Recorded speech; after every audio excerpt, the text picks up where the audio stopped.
नमस्कार सभी को, पॉडकास्ट विद नमित में आपका स्वागत है। आज हमारे बहुत ही स्पेशल गेस्ट हैं प्रोफेसर आर.के. खंडाल सर, और जो अभी वर्किंग है director technology and innovations premier green innovations private limited, और फॉर्मर प्रेसिडेंट रहे हैं R&D India glycols limited, former vice chancellor UPTU Uttar Pradesh technical university जो भारत की सबसे बड़ी टेक्निकल यूनिवर्सिटी है, और former director Shri Ram institute.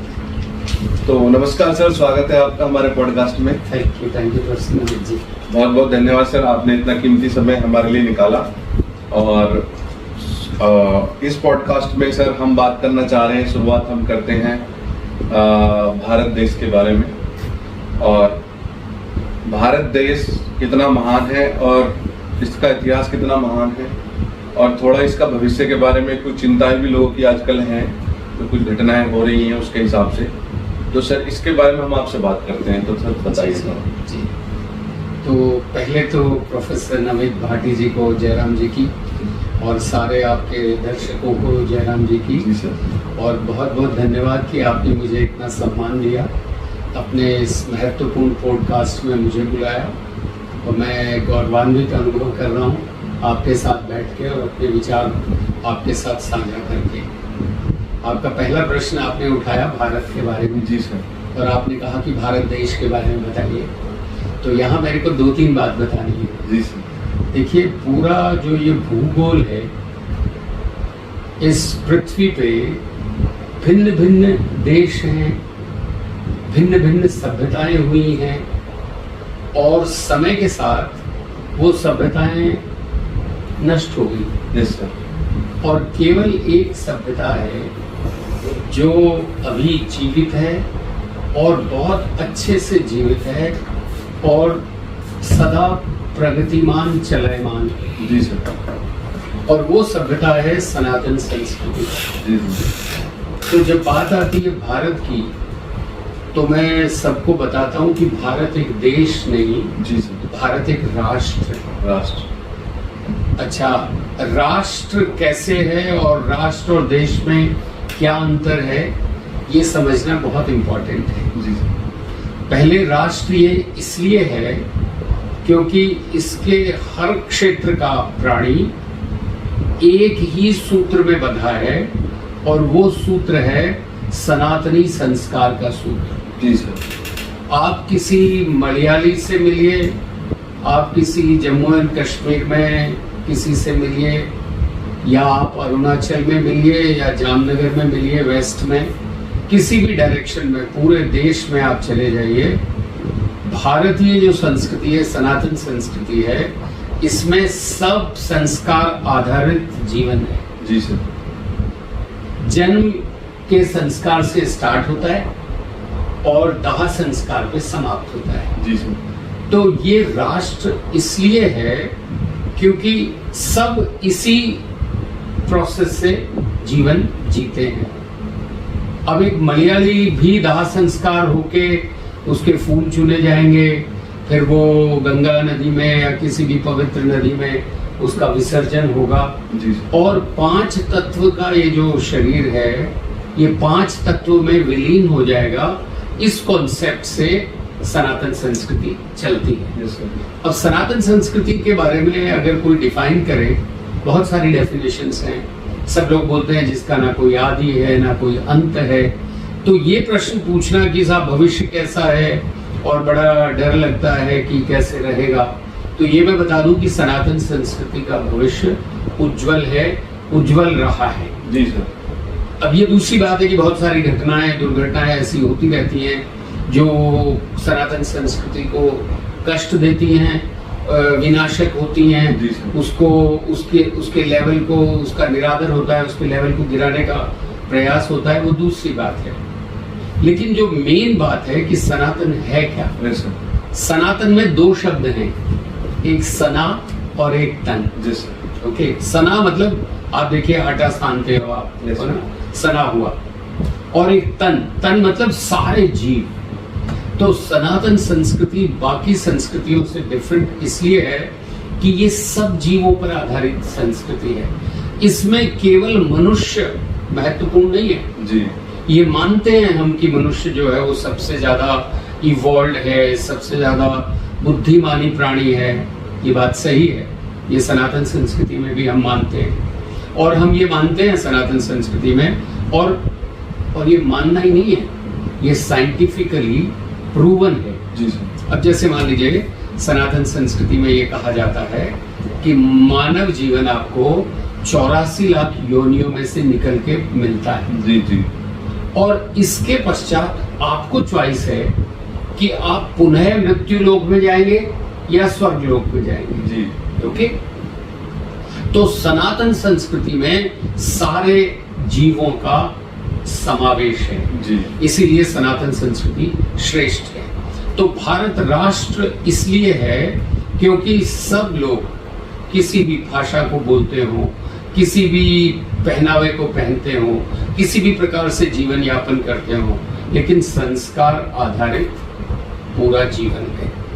और पंचतत्व का जो कॉन्सेप्ट है वो हाईली साइंटिफिक है। अब कैसे साइंटिफिक है? अच्छा, ये सब चीजें हम बच्चों को पढ़ाते नहीं। जी जी। पढ़ाते नहीं तो उनको ज्ञान नहीं होता। हम उनको पढ़ाते वो हैं जो अभी पिछले 100 वर्षों में जिसको हम समझते हैं ज्ञान है, वो विकसित हुआ पश्चिमी देशों में। और जो ज्ञान निरंतर चला आ रहा था सनातन संस्कृति का, उसको ब्रेक लग गया। जी सर। तो अब जहां वो ब्रेक लगा, उससे पहले का जो ज्ञान था हमारे पूर्वजों का, जो वेदों में, शास्त्रों में, उपनिषदों में पूरे इतने सारे उनके जो लेखन थे, इतनी सारी टिप्पणियां थी, इतने सारी व्याख्याएं थी, वो सब जो ज्ञान था वो जला। एक तो वहां पे नालंदा विश्वविद्यालय में। Yes sir. आप इमेजिन करो कि ऐसे भी इस कलयुग में ऐसे भी लोग हुए, आक्रांता हुए कि उन्होंने ज्ञान को ही जला दिया। ओके, तो उस ज्ञान को जलाने के पश्चात ये जो हम जिसको समझ रहे हैं so called modern science, so called modern technology, so called ज्ञान, जो नया ज्ञान है, इस नए ज्ञान में केवल एक ही फोकस एरिया रहा कि कैसे जो पिछला ज्ञान था उसको रिडिक्यूल किया जाए। जी। तो जितने हमारे संस्कार थे, आज हम उन संस्कारों को फॉलो नहीं करते। अब आप देखिए, जीवन के भिन्न भिन्न स्टेजेस पे संस्कार हैं। जैसे पाणी ग्रहण संस्कार है, विवाह होता है आपका, यज्ञोपवीत संस्कार है, आप संकल्प लेते हो, यज्ञोपवीत धारण करते हो, और यज्ञोपवीत धारण करके उसकी मर्यादाएं होती हैं, उनके अनुसार आप संकल्प लेते हो, वचन देते हो कि आप जीवन यापन इस प्रकार से करोगे। पाणी ग्रहण संस्कार है, जिसमें आपका विवाह होता है, आप वचन लेते हो अपनी पत्नी के साथ, और भावी पीढ़ी आए आपकी और वो संस्कारी हो, उसका भी आप एक प्रण लेते हो अपनी पत्नी के साथ। तो ये जो संस्कार हैं, ये सब यूनिफॉर्मली पूरे राष्ट्र में फॉलो होते हैं, और इसीलिए ये राष्ट्र है।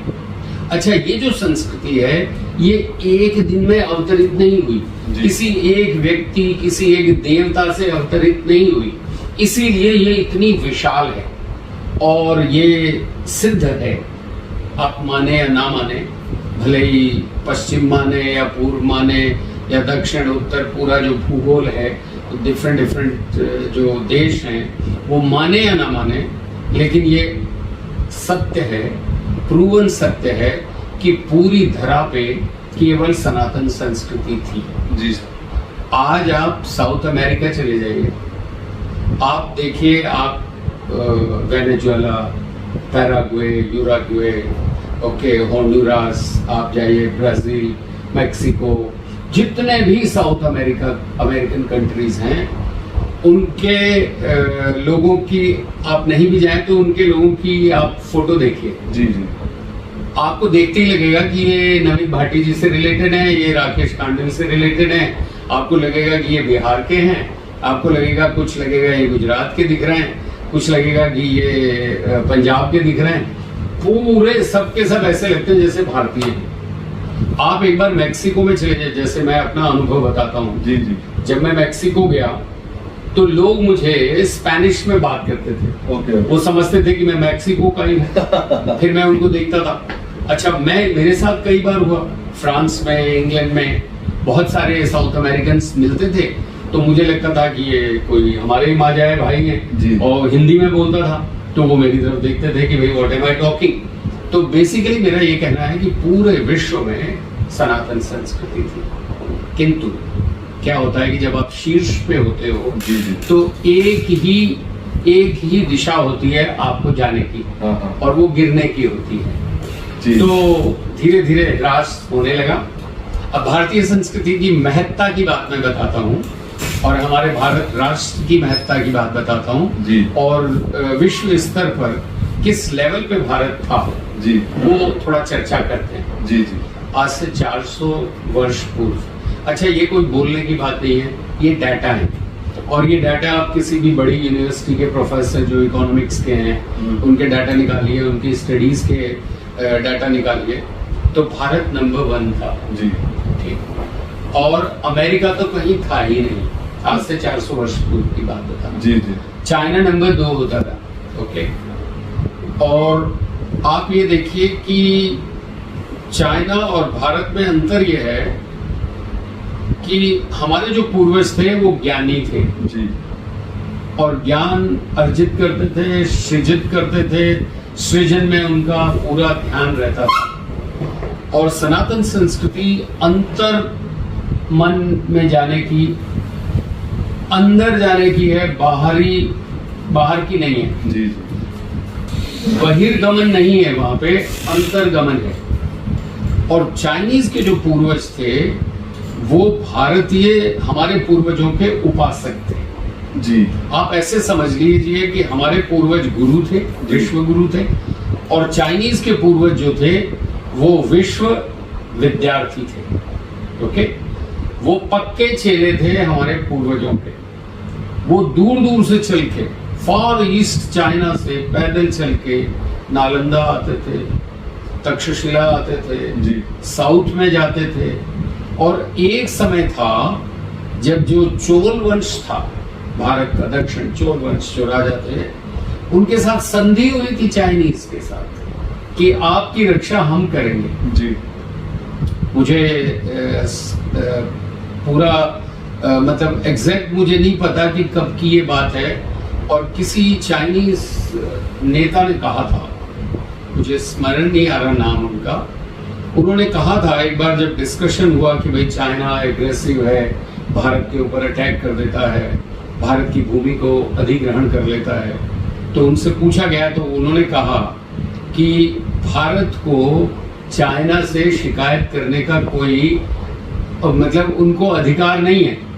और उन्होंने कहा कि पिछले कई सौ वर्षों से, हजारों वर्षों से भारत हमारे मेंटल लेवल पे, हमारे मानसिक स्तर पे, हमको, हमारे ऊपर आधिपत्य है उनका। ओके, वो राज कर रहे हैं यहाँ चाइना में, घर घर में भारतीय संस्कृति को फॉलो किया जाता है। तो भारतीय ये कंप्लेंट करें, ये लॉजिकल नहीं है और ये सही नहीं है। और मैं बिल्कुल उनकी बात से सहमत हूँ। जब मैं चाइना गया तो मैंने पाया कि जो वहाँ के चाइनीज बच्चे हैं वो संस्कारी हैं जी। बड़ों का आदर करना, बड़ों के सामने झुकना, विनम्र होना, जैसे हम बोलते हैं विद्या ददाति विनयम, ये बोलते तो हैं, संस्कृत श्लोक पढ़ाते भी हैं, लेकिन हम विनयशील नहीं बना रहे हैं हमारे बच्चों को जी। तो ये जो एक बात है कि भारत कितना श्रेष्ठ राष्ट्र था, ये 400 पहले का देखिए। उसके पश्चात ये जो कहानी स्टार्ट हुई, ये इस्लाम के यहाँ पे आने की जी। तो इस्लाम का यहाँ पे आना केवल एक उद्देश्य था जी। कि हिंदुओं को, जिसको ये बोलते हैं गजवाए हिंद जी। अच्छा, मुझे भी टिल दी अदर डे नहीं पता था गजवाए हिंद क्या है। जी जी। और मेरे से भी कोई चर्चा करता था तो मैं ये कहता था कि नहीं, ये बिल्कुल बकवास है।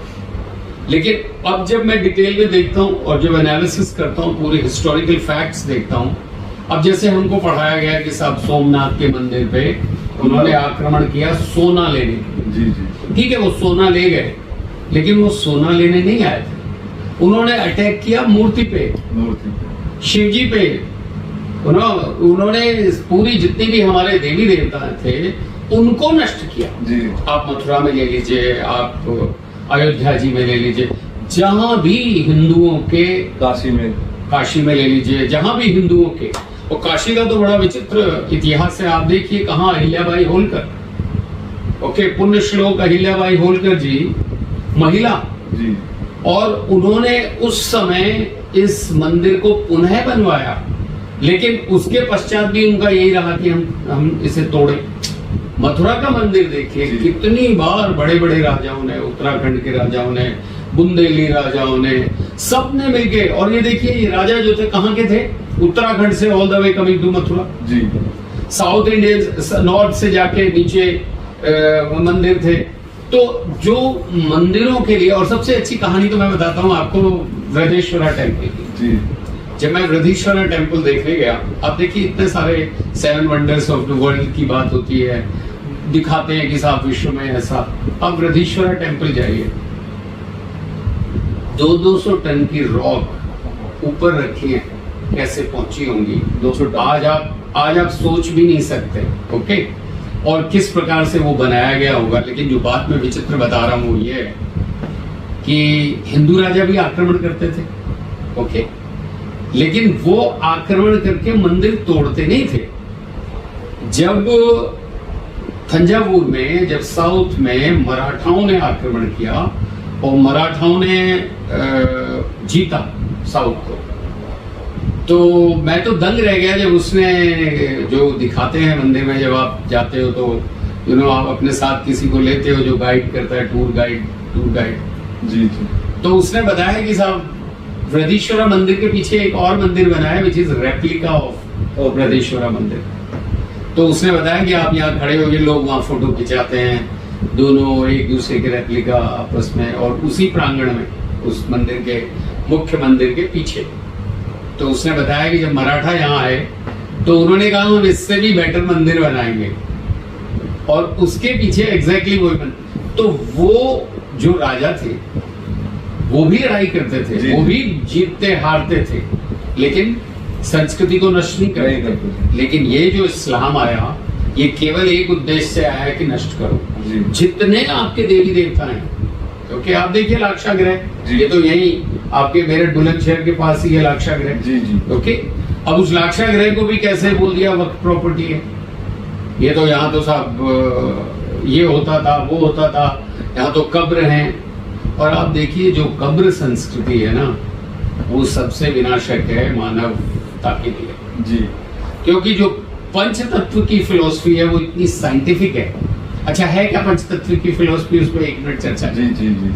पंच तत्व की फिलॉसफी ये है कि सबसे पहले तत्व आया आकाश जी जी, आकाश मीन्स स्पेस। यदि स्पेस नहीं होगा तो कुछ नहीं होगा, ओके। तो सबसे पहला तत्व आया आकाश, फर्स्ट तत्व। और जैसे ही आकाश आया, जैसे ही स्पेस बना, सबसे पहली आई वायु। वायु ने उसको भर दिया।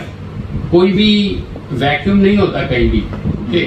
कोई भी स्पेस होगा, स्पेस अवेलेबल होगा, तो सबसे पहले वायु उसको भर देगी। जैसे ही वायु आया, वायु का सबसे बड़ा गुण है कि वो ज्वलित होती है जी, तो अग्नि उत्पन्न हुई, तो अग्नि तत्व आ गया, और अग्नि तत्व और वायु तत्व मिलके जल बना जी। अब आप देखिए प्रश्न ये उठता है कि जल तो अग्नि का विनाशक है जी, ओके, और जल वायु को भी किसी लेवल तक रोक सकता है। अगर वायु का बहुत बहाव हो तो जल से रोका जा सकता है। लेकिन इन दोनों से, वायु और अग्नि से जल बना, ये कैसे, ये भी विचित्र है। तो हमको केमिस्ट्री में पढ़ाया जाता है कि जल का फॉर्मूला है H2O। अब H2 क्या है, वो अग्नि है जी, और O क्या है, वो वायु है, बिल्कुल। और वायु और अग्नि का मिश्रण जल बना, और लास्ट में आई पृथ्वी। तो ये जो 5 तत्व हैं, ये कैसे हैं, इनके दादा परदादाओं में सबसे पहले आकाश जी, उनके बेटे या बेटी वायु, उनके बेटे या बेटी अग्नि, उनके बेटे या बेटी जल, और लास्ट में लास्ट वंश पृथ्वी। तो पृथ्वी में आकाश से लेके सारे गुण हैं जी, वायु में आकाश के गुण हैं, और अग्नि में वायु के भी गुण हैं और आकाश के भी गुण हैं, और अग्नि से जल बना, जल में अग्नि के, वायु के, आकाश के गुण, और पृथ्वी में सबके गुण हैं। तभी हमारे पूर्वजों ने कहा यथा पिंडे तथा ब्रह्मांडे, और इसीलिए ये सनातन है।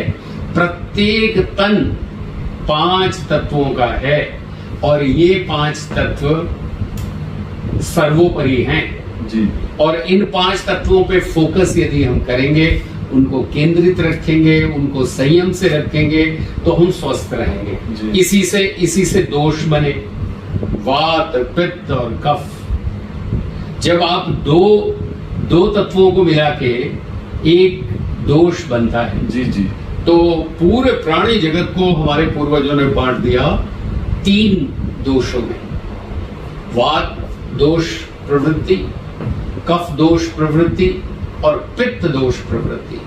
और प्रोफेसर नमित भाटी जी कफ प्रवृत्ति के हैं जी। और मैं स्वयं भी कफ प्रवृत्ति का हूँ जी जी। और हमारे नितिन भाटी जी भी कफ प्रवृत्ति के हैं जी। अब हमारे पूर्वजों ने बताया कि कफ प्रवृत्ति के लोगों को क्या क्या खाना चाहिए जी। और क्या नहीं खाना चाहिए, और पित्त प्रवृत्ति के लोगों को क्या खाना चाहिए क्या नहीं खाना चाहिए। कैसे पता चलता है कौन सी प्रवृत्ति के है? अच्छा, ये अभी तो आजकल तो बहुत सरल हो गया। आप नेट पे जाइए और आप पूछिए कि मैं जानना चाहता हूँ डेट ऑफ बर्थ मेरी ना बताता हूँ जी।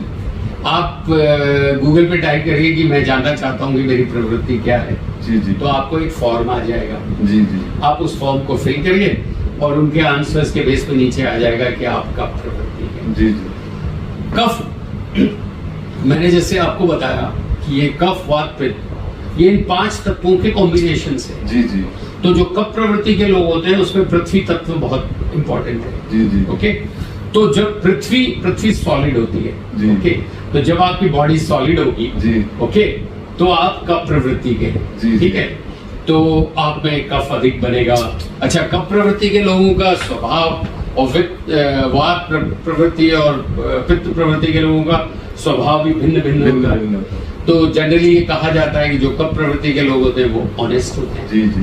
ओके, डिपेंडेबल होते हैं जी जी। रिलायबल होते हैं और सदा आपके रक्षा के लिए रेडी होते हैं यदि अवसर आता है तो। वात प्रवृत्ति के लोग में वायु तत्व बहुत श्रेष्ठ होता है जी जी। ओके, वायु तत्व डोमिनेंट होता है। तो जब वायु तत्व डोमिनेंट होता है तो वायु की क्या प्रकृति है? उठना, इवापोरेट होना। तो वो बड़े इमोशनल होते हैं ओके, बहुत भावुक होते हैं और बहुत आर्टिस्टिक होते हैं, इमेजिनेटिव होते हैं क्योंकि वो बह जाते हैं, बहते हैं मन से बुद्धि से, उनका विकास बहने पे होता है। तो जितने भी आपको लोग अच्छे आर्टिस्ट अच्छे कवि मिलेंगे जनरली वात प्रवृत्ति के मिलेंगे। इसका अर्थ ये नहीं है कि प्रवृत्ति के लोग कवि नहीं होते, वो दूसरी बात है, लेकिन जनरली बहुत अच्छी हैंडराइटिंग होती है वात प्रवृत्ति के लोग। पित्त वाले इन दोनों के बीच में होते हैं। तो अब मैं जो बात बताने जा रहा हूँ वो ये है कि अब जैसे परिवार में भिन्न भिन्न प्रवृत्ति के लोग हैं जी। अब ये हो सकता है कि आपके पिताजी जो है वो पित्त प्रवृत्ति के हों, माता जी वात प्रवृत्ति की हों, आप कफ के हों, या हो सकता है वो दोनों कफ के हों, आप भी कफ के हों। तो अब घर में भोजन बन रहा है, अब सब वही भोजन खाते हैं जी। इसी से समस्या होती है जी, क्योंकि हम अपने प्रवृत्ति स्पेसिफिक भोजन नहीं खाते जी। अगर हम कफ प्रवृत्ति के हैं और कफ हमारी प्रकृति है तो हम कफ के लिए जो सूटेबल भोजन है वही भोजन करें। जी जी। अच्छा, उसमें रस है भोजन में, तो जो रस बताए हैं ओके, जैसे कफ वालों को तीखा खाना चाहिए ओके, कड़वा खाना चाहिए और कसैला खाना चाहिए ओके। तो ये 3 रस हैं जो कफ वालों को खाने चाहिए, लेकिन ये तीनों रस वात के लिए और पित्त के लिए सही नहीं है। तो उनके लिए दूसरे रस हैं। तो सारे रसों में से कौन सा रस जो बात में बताने का प्रयास कर रहा हूं वो ये है कि हमारे पूर्वजों सनातन संस्कृति किसी एक व्यक्ति की, किसी एक पुस्तक की कि भाई ये आए वो अवतरित हो, वहां सीधा आया लिख दिया और उसको फॉलो करो, और नो, नथिंग लाइक दिस। पूरा साइंटिफिक सब। और दुर्भाग्य ये है कि ये सब हम बच्चों को नहीं पढ़ाते।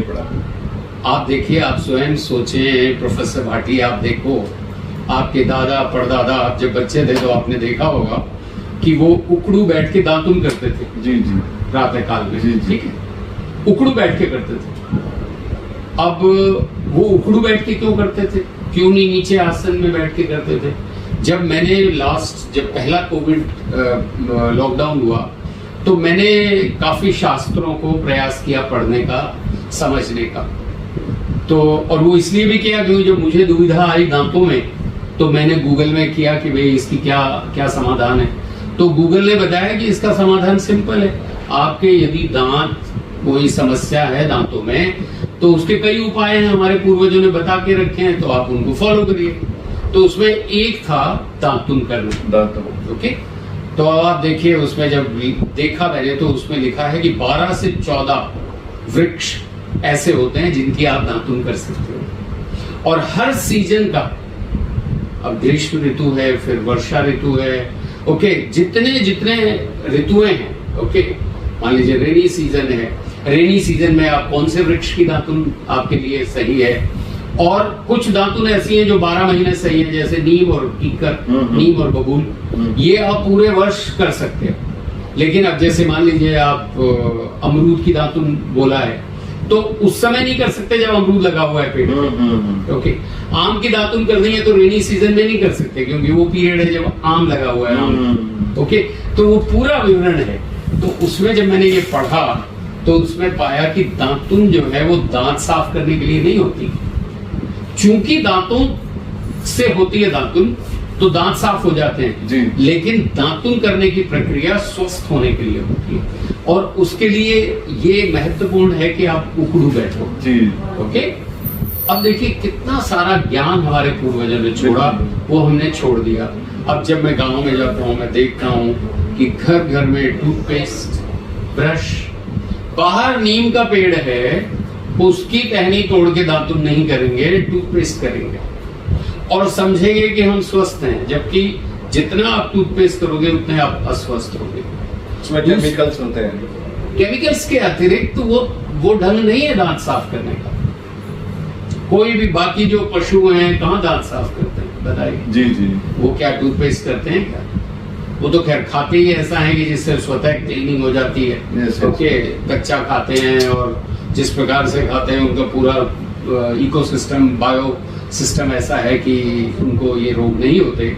लेकिन हम जो कुक्ड फूड खाते हैं और जिस प्रकार की हमारा जो कॉन्स्टिट्यूशन है बॉडी का, हमको दांत साफ करने के लिए दातुन उखड़ू बैठ के करना चाहिए। जी जी। अच्छा, दूसरा उसमें लिखा है कि ऑयल पुलिंग, कि दांत साफ करने के लिए कौन से केमिकल्स यूज करें। देखिए कोयला है, ओके, नमक है जी, तेल है, ओके। आप देखिए जितने टूथपेस्ट हैं सारे टूथपेस्ट मीठे हैं। जी जी। अब ये प्रश्न मैं पूछता हूँ, भाई मीठे क्यों है? हमको दांत साफ करने हैं। अब कपड़े धो रहे हो आप, जी जी, तो क्या साबुन आपका मीठा होता है? नहीं, कड़वा होता है ना, कसैला होता है या जो भी है, मीठा नहीं होता। तो दांत तो आपको धोने हैं, साफ करने हैं, कीटाणु मारने हैं, तो मीठा क्यों डाल रहे हो उसमें? है, और एडवर्टीजमेंट भी करते हैं ताकि बच्चे टूथपेस्ट करें तो दिखाते हैं आहा कितना मीठा है, विच इज वेरी बैड। अच्छा, उसमें फिर वो स्वीटनर क्या डालते हैं? आर्टिफिशियल स्वीटनर, जो कैंसरस है। कैंसरस, तो कैंसर बढ़े जा रहा है, डायबिटीज बढ़े जा रहा है। डायबिटीज इसलिए बढ़े जा रहा है क्योंकि वो जो स्वीटनर है वो आर्टिफिशियल स्वीटनर है, और आर्टिफिशियल स्वीटनर अगर आपकी बॉडी में जाएगा तो आप डायबिटिक होंगे ही होंगे। अब आप देखिए जब आप टूथपेस्ट करते हो तो कई देर तक आपका मुंह मीठा होता है, क्योंकि आप हालांकि मुंह में ही कर रहे हो, आप अंदर नहीं ले रहे हो, लेकिन मुंह में जो चीज जाएगी वो एब्जॉर्ब हो जाती है। तो डेली आप प्रातः कुछ भी ग्रहण करने से पहले सबसे पहले आप कैंसरस मटेरियल ग्रहण करते हो जो डायबिटिक भी है और कैंसरस भी है, और वो है आर्टिफिशियल शुगर। अब हमारे पूर्वज कैसे दांत साफ करते थे? कोयले से करते थे जिसका कोई स्वाद नहीं होता। चूल्हे की राख से करते थे। चूल्हे की राख से करते थे जिसका कोई स्वाद नहीं होता था।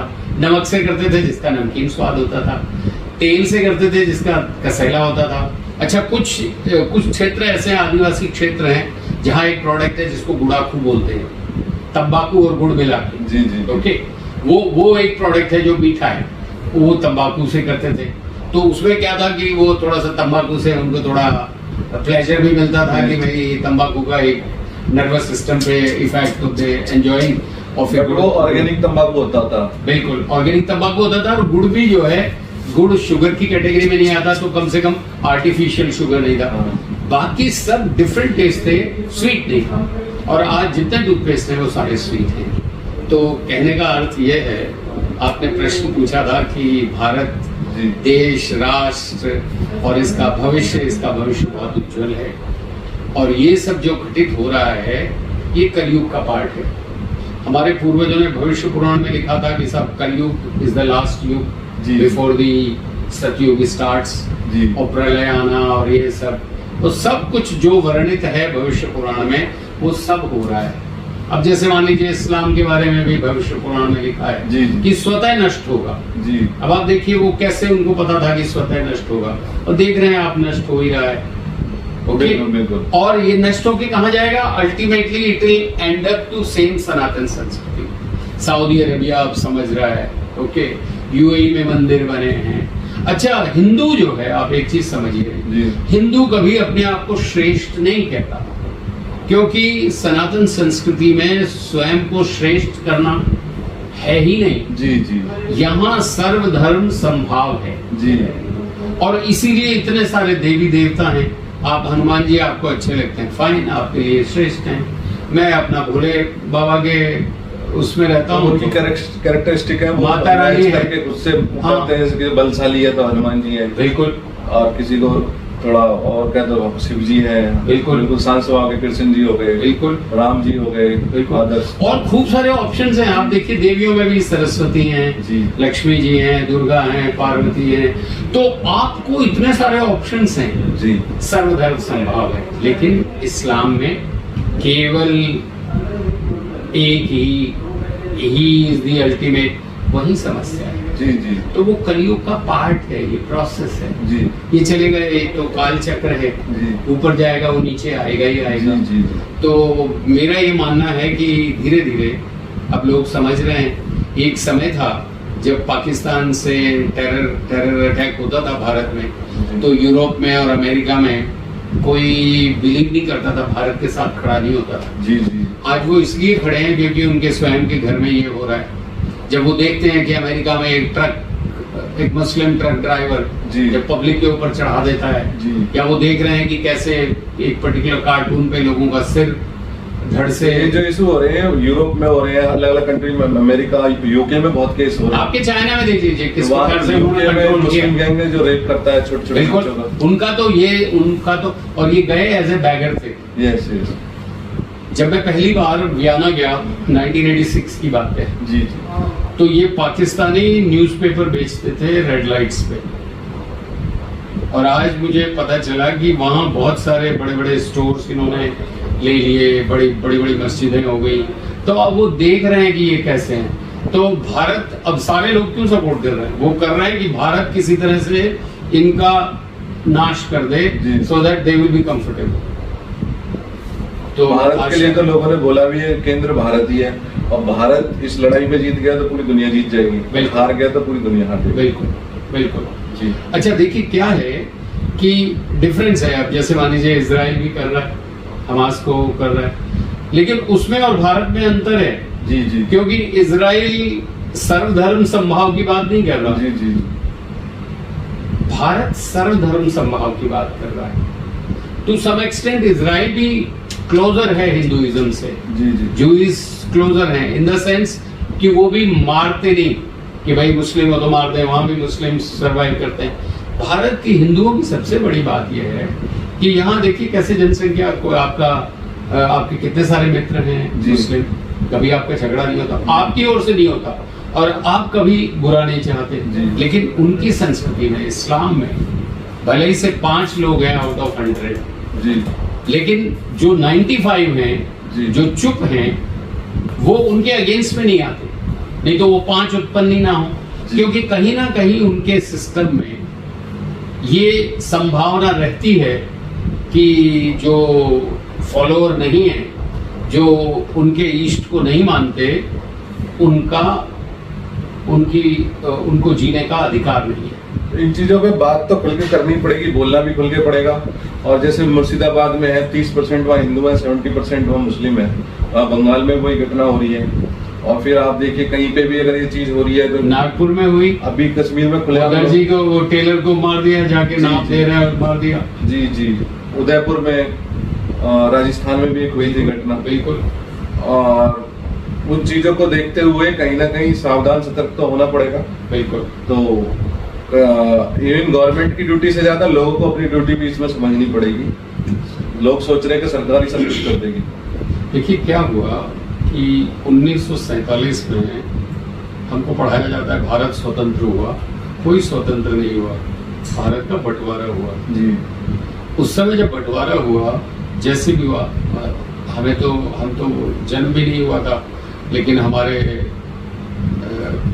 बड़े बूढ़े बताते थे कि जब लाशों की गाड़ियां भरी हुई आई जी जी पाकिस्तान से, बन गया था पाकिस्तान हिंदुओं की, और हिंदू काटे मारे जा रहे थे, तो यहाँ दिल्ली स्टेशन पे जब वो गाड़ी आई तो स्टेशन पे देखने गांधी जी गए, पटेल जी गए और नेहरू जी गए।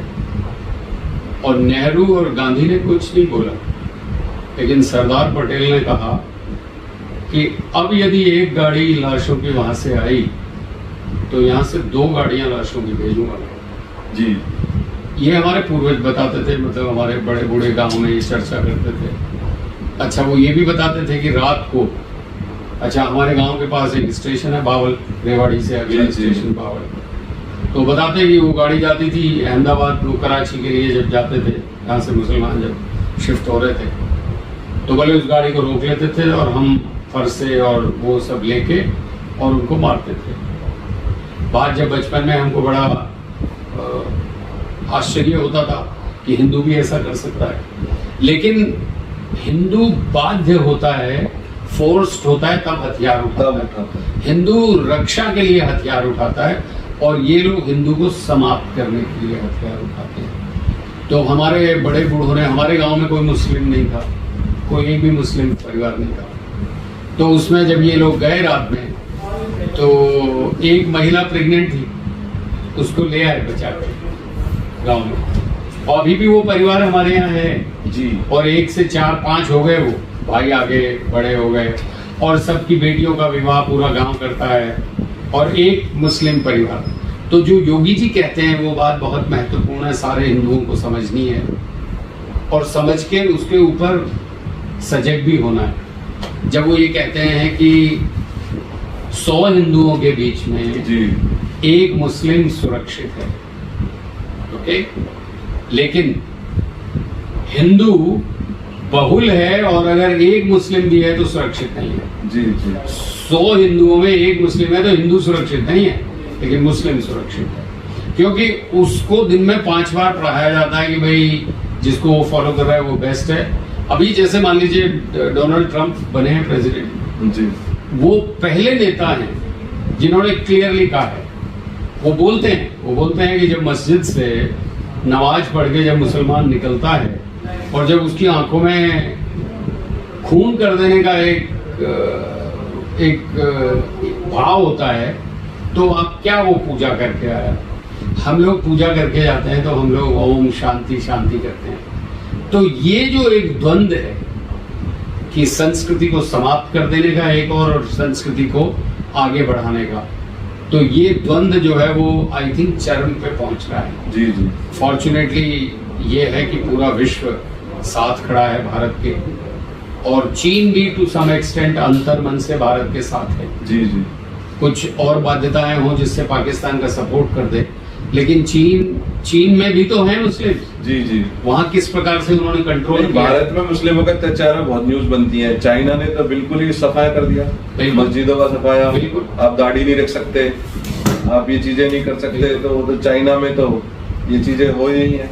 तो वहां पे इन चीजों का क्रिटिसिज्म नहीं होता है। वो चाइना से दोस्ती करता है पाकिस्तान, तो इस चीज में काफी समस्याएं जो हो रही है। लेकिन देखिए प्रोफेसर भाटी जी, जो समस्याएं तो होती रहती हैं, जी हम उनसे सीखते हैं। जी। मैं बता रहा था कि 1947 में देश का बंटवारा हुआ। जब बंटवारा हुआ तो ये एकदम क्लियर हो जाना चाहिए था। हमारा जो संविधान लिखा गया, सबसे बड़ी समस्या जो है, मूल समस्या भारत की, वो संविधान है। पहले तो वो संविधान जो है सारे देशों की कॉपी है जी। अपना संविधान नहीं है। आपके पास शास्त्र थे, आपके पास इतना चाणक्य जैसे आपके नीतिकार थे, आपके इतने पूर्वज, इतने मतलब स्वतंत्रता क्या होती है, स्वावलंबन क्या होता है, ये भारतीय संस्कृति, हिंदू संस्कृति, सनातन संस्कृति से अधिक कौन जानता था। वहां से आपने एक भी नहीं लिया। आपने लिया इंग्लैंड का कॉन्स्टिट्यूशन, आपने अमेरिका का क्या कॉन्स्टिट्यूशन है, डिफरेंट यूरोपियन कंट्रीज के, न्यूजीलैंड, ऑस्ट्रेलिया, इन सब के कॉन्स्टिट्यूशन में से कॉपी करके आपने कॉन्स्टिट्यूशन बना दिया। और कितनी डेवलप्ड सभ्यता थी उस समय। भारत तो जस्ट अंडर डेवलप थी वो। हाँ। उनके पूर्वज। ओके, आप ये देखो कि वो बना दिया, और कहीं भी संविधान में ये नहीं लिखा कि ये संविधान बना क्यों। भाई कोई भी आप कोई लिखते हो तो पहले प्रीएम्बल में लिखते हो कि भाई इसको बनाने की आवश्यकता क्यों पड़ी।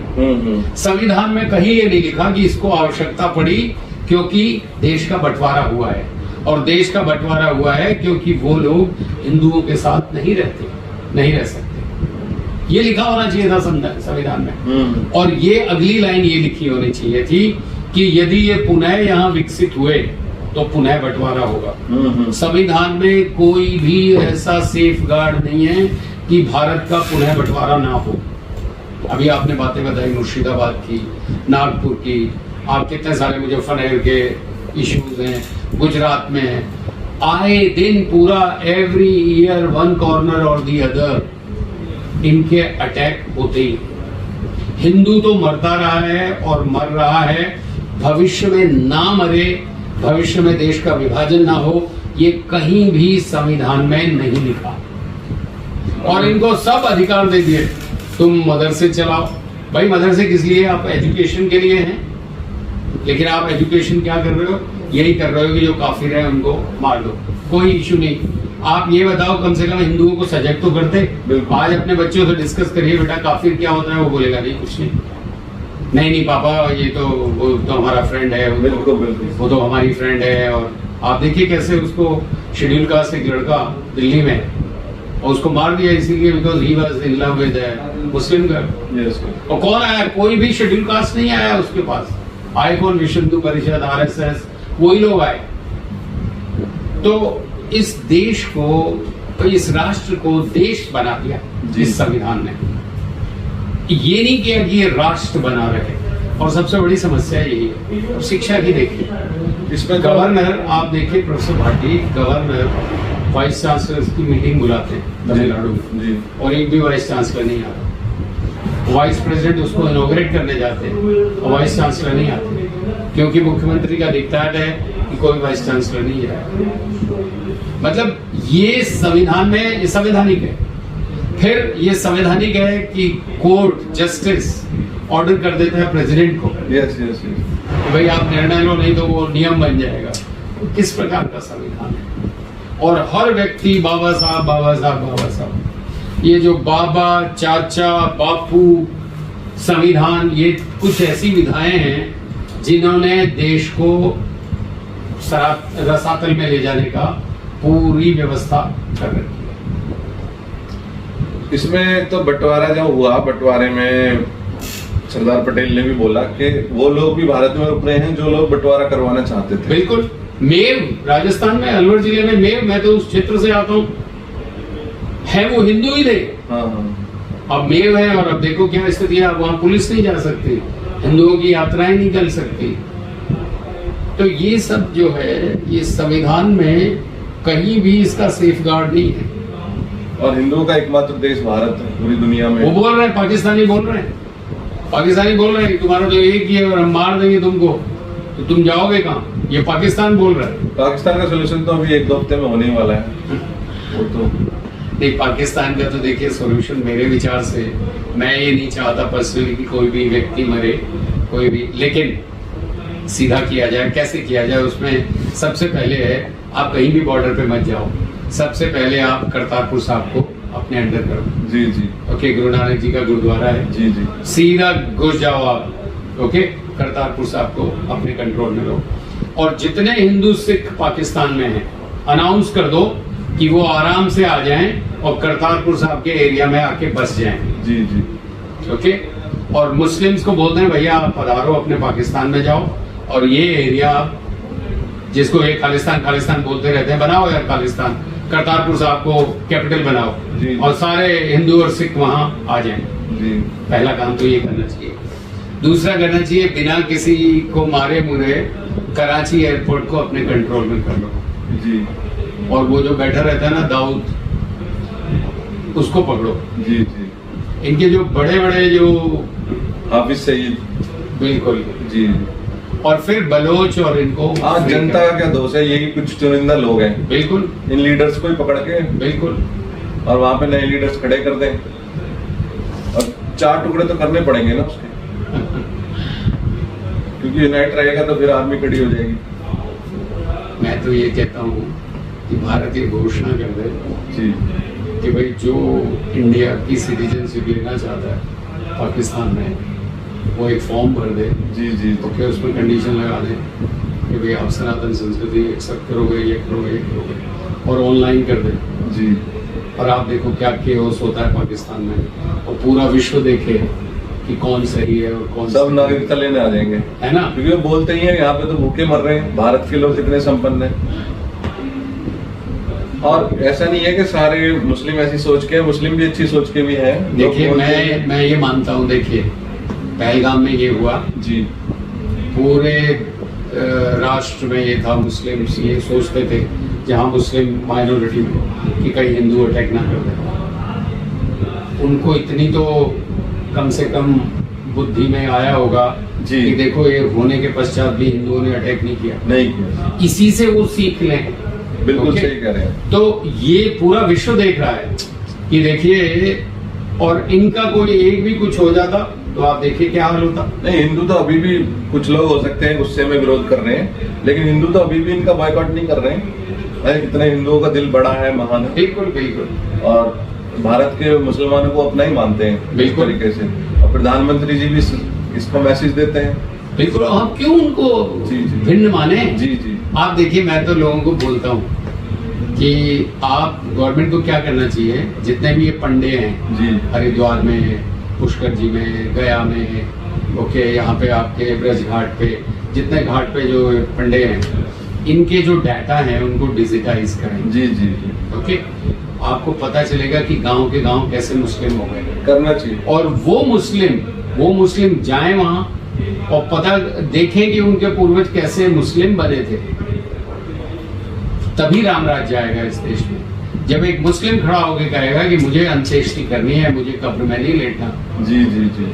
ओके, जब आप कब्र में लेटते हो तो आप एक प्लॉट लेके बैठ जाते हो और फिर कहते हो ये भारत तो, ये तो देश हमारा है, हमारे बाप दादाओं का है। जी जी। तुम्हारे बाप दादाओं का क्या है, तुम तो जला दिए जाते हो, नदी में बहा दिए जाते हो। हमारी कब्रें हमारे ये है। हाँ, तो ये जो एक संस्कृति का जो डिफरेंस है, एक कंस्ट्रक्टिव है, एक कंप्लीटली डिस्ट्रक्टिव, दोनों को एग्जिस्ट नहीं कर सकते। तो ठीक करना। लेकिन ये समस्या तो है ही, समाधान तो देखो इसका क्या होता है। कितने मिनट का हो गया? 53। तो फिर कभी बैठेंगे और लास्ट में एक क्वेश्चन का जवाब और आप दे दीजिए। आज का जो युवा है, मेरी झारखंड में IAS है, उनसे बात हो रही थी, तो युवा पे चर्चा चल रही थी। आजकल का युवा बहुत कमजोर हो चुका है, शारीरिक रूप से और मानसिक रूप से भी। तो युवा शारीरिक और मानसिक रूप से कैसे मजबूत हो? एक उन्होंने मुझे बताया कि शादियों पे जो खर्च होता है ये बहुत गलत है, इसको बदलाव की जरूरत है। और युवाओं के लिए इसमें आपका क्या मैसेज है? देखिए, युवाओं के लिए मेरे बड़े सिंपल से मैसेज है। गली गली में अखाड़े बनाओ जी। मोहल्लों में कबड्डी के मैचेस हों जी। बच्चों को शारीरिक श्रम की ओर लगा। जी जी। बच्चों को गांव से शहर लाने के स्थान पे शहर से गांव ले जाओ। जी। जब हम छोटे थे तो गोबर उठाना, उपले बनाना, कुएं से पानी निकालना। अभी क्या है, घर घर जल। सबसे बड़ी समस्या है युवाओं को क्षीण करने की। पहले क्या था, स्नान करेंगे कुएं पे जाके स्नान करेंगे, बरही ले जाएंगे, बाल्टी ले जाएंगे, खींचेंगे, कुएं से पानी निकालेंगे, वहीं स्नान करेंगे, कपड़े धोएंगे, वहीं कपड़े सुखा देंगे। अभी क्या होता है, अभी नल आ रहा है घर घर में, कुछ श्रम करने का ही नहीं है। माइल्स एंड माइल्स पानी लेने जाना होता था महिलाओं को, पुरुषों को, कुआं खोदते थे, वो सब अच्छी बातें थी। कौन गाय पालता है? अब कुकुर पाल हो रहे हैं जी। अब हर बच्चे को देखो कुत्तों को लेके घूम रहा होता है, तो हम बोलते हैं बाल गोपाल, और अब क्या हो गए? बाल कुकुर पाल हो गए। जी। आप उनको बोलो बच्चा कि ये घर में कुत्तों का आना ठीक नहीं है, आप आपसे क्रोध कर जाएंगे, उनके पेरेंट्स भी बोल देंगे हमारे बच्चे का मूड ऑफ कर दिया। तो आप 50 गाय रख रहे हो, चलो एक कुत्ता रख लो, लेकिन एक कुत्ता रख रहे हो, गाय एक भी नहीं रख रहे। कुत्ता घर में नहीं आना चाहिए। हाँ। कुत्ते का बाउंड्री पे। स्थान बाउंड्री के बाहर है। रक्षा करने के लिए। हाँ, कुत्ते को आप सुला रहे हो अपने साथ बिस्तर में, कुत्तों के साथ रह रहे हो, मतलब तो ये युवाओं के लिए मैं बता रहा हूँ, सबसे पहले है कि उनका शारीरिक श्रम होना चाहिए जी। प्रत्येक बच्चे, और दूसरा उनका जो आहार है 25 वर्ष की आयु तक नो मांस मीट, जी जी। केवल शाकाहार। ये यदि पूरा देश सारे हिंदू शाकाहारी हो जाएं तो कोई भी पशु नहीं कटे, जो ये करते हैं इनके जो सो कॉल्ड फेस्टिवल जिसमें पशु काटते हैं, इनकी हिम्मत ना हो पशु काटने की, यदि पूरा देश शाकाहारी हो जाए। जी जी। हिंदू खुद अब मांसाहारी हो चुके हैं। बिल्कुल। तो इसमें किसानों के बारे में भी आप बताइए, आपका एक्सपर्ट फील्ड है किसानों का, भारतीय किसानों का। अगली बार हम किसानों को जी, लेके जी। बैठेंगे, जी सर। क्योंकि ये एक लंबा विषय लंबा है हो जिसके जाएगा। ऊपर नहीं जिसके ऊपर मुझे इतनी सारी बातें बतानी है। जी जी। किसान क्या है, किसान की परिभाषा क्या है, कैसा होता था किसान, कैसा हो गया किसान, और कैसा होना चाहिए किसान, इस पे एक और पॉडकास्ट करेंगे। एक लास्ट में यह है कि युवा उम्मीद कर रहा है कि सरकार उसे नौकरी दे, सरकारी नौकरी उसे मिले। वो तो युवा को स्वरोजगार की तरफ जाने के लिए खुद से ध्यान देना चाहिए। इतनी अपॉर्चुनिटियां हैं, चाइना में फैक्ट्रीज लग रही हैं, इंडिया में कोई मैन्युफैक्चरिंग नहीं कर रहा है। देखिए, दो बातें हैं प्रोफेसर भाटी। जी। किसी भी माता पिता को देख लीजिए, वो बच्चे को वहाँ प्रवेश दिलाना चाहते हैं जहाँ अच्छी अच्छी कंपनियां आ रही हैं। जी जी। कल ही मेरे से एक दंपति ने फोन किया कि हमारे बेटे के 72-73% मार्क्स आए हैं, जेईई मेंस में हुआ नहीं, तो किस इंस्टीट्यूट में एडमिशन करना चाहिए, ऐसा बताओ जहाँ पे अच्छी अच्छी कंपनीज आती हो। फोकस ये नहीं है कि बच्चा हमारा संस्कारी हो जाए, ज्ञान अर्जित करे, निपुण हो, कुशाग्र हो, सक्षम हो ना। फोकस ये है कि अच्छी अच्छी कंपनियां आए, उसको पैकेज मिल जाए। ये परिवार से स्टार्ट होता है, बच्चों में इनकलकेट कर दिया जाता है। फिर बच्चे कंपेयर करने लगते हैं। अच्छा, हम पढ़ाते क्या हैं? श्लोक पढ़ाएंगे, कर्मण्येवाधिकारस्ते मा फलेषु कदाचन, कि भाई लिखा है कि कर्म पे फोकस करो, फल की चिंता मत करो। और बचपन से ही कहते हैं बेटा तू ये कर तो तुझे ये मिलेगा, तू ये कर देगा तो तुझे ये मिलेगा। बिल्कुल। ओके। और हम कंपेयर करते हैं, उसका बेटा IIT हो गया। इतनी सारी शिक्षा पे एक अलग से पॉडकास्ट करेंगे। जी जी जी। इस देश का सबसे बड़ी जो हानिकारक शिक्षा में हुआ है वो IIT NITs का है। जी।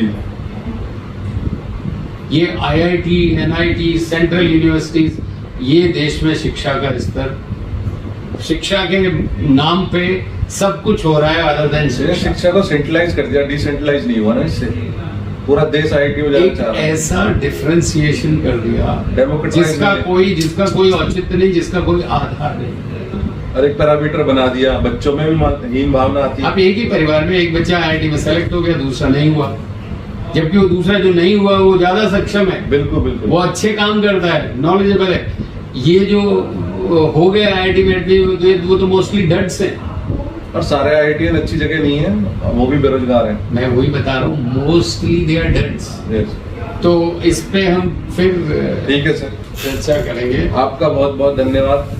मुझे बहुत मैं अच्छा समय लगा देने कि के लिए। आपने मुझे बुलाया और मुझे बहुत अच्छा लगा। तो शिक्षा पे और किसानों पे आगे बात करते हैं। जय राम जी, जय राम। बहुत बहुत धन्यवाद।